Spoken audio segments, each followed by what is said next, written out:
അടുത്ത കാലത്ത് നടത്തിയ ചില പ്രഭാഷണങ്ങളിലൂടെ എന്ത് മക്കായും മദീനായും എന്നെ തേടി വരും, ഞാൻ അങ്ങോട്ട് പോകില്ല, അവ ഇങ്ങോട്ട് വരും അങ്ങനെ പറഞ്ഞിട്ടുണ്ട്.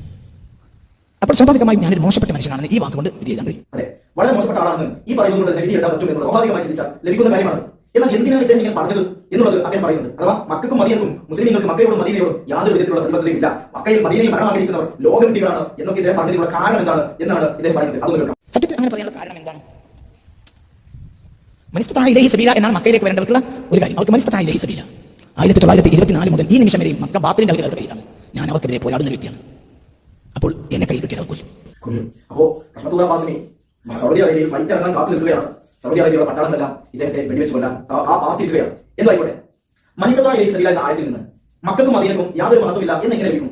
നിർബന്ധമായ ഹജ്ജ് ഒന്ന് ചെയ്യാനുള്ള ഒരു നിബന്ധനയിൽപ്പെട്ട ഒന്നാണ് മുസ്തത്തി ആയിരിക്കുക എന്നുള്ളത്. ഒരുപക്ഷെ അദ്ദേഹത്തിന് ആ മുസ്തത്തി എന്ന് പറയുന്ന നിബന്ധന ഒത്തിട്ടുണ്ടാവില്ല. അതുകൊണ്ട് തന്നെ ഹജ്ജ് ഉംറയും ചിലപ്പോൾ നിർബന്ധമല്ല ഇരിക്കാം. ശരി, പക്ഷെ അതുകൊണ്ട് എങ്ങനെയാണ് മക്കയുടെയും മദീനയുടെയും മഹത്വമില്ലാണ്ടാവുക?